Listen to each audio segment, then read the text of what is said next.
សូមស្វាគមន៍មកកាន់ Channel មហាឆ្នោតរបស់ Admin ថ្ងៃនេះ Admin មានលេខតម្រុយល្អៗរបស់ឆ្នោតយួនសម្រាប់ចែកជូនពុកម៉ែបងប្អូននៅថ្ងៃទី22 ខែ 11 ឆ្នាំ 2025 នេះដូចនេះ Admin មិនចង់ឲ្យចំណាយពេលវេលារបស់ពុកម៉ែបងប្អូនយូរតោះយើងមកតាមដានលេខតម្រុយរបស់យើងទាំងអស់គ្នាសម្រាប់លេខតម្រុយ2លេខមានលេខ36លេខ78សម្រាប់លេខតម្រុយអូស2លេខមានលេខតម្រុយទី1រអូស30និងលេខតម្រុយចុងក្រោយអូស70សម្រាប់លេខតម្រុយ3លេខមាន863គុណនិង976គុណ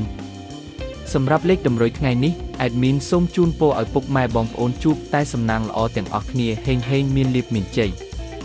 ជាចុងក្រោយសូមកុំភ្លេចជួយចុច Subscribe និង Comment ហើយដាក់សញ្ញារូបកណ្ដឹងដើម្បីជួយផ្ដល់កម្លាំងចិត្តមកកាន់ Admin ជាពិសេសងាយស្រួលតាមដានវីដេអូថ្មីនិងលេខតម្រុយល្អៗជាប្រចាំថ្ងៃជាមួយ Admin សូមគោរពលាពុកម៉ែបងប្អូនពីខ្ញុំបាទមហាឆ្នោតសំណាងល្អទាំងអស់គ្នាសូមអរគុណ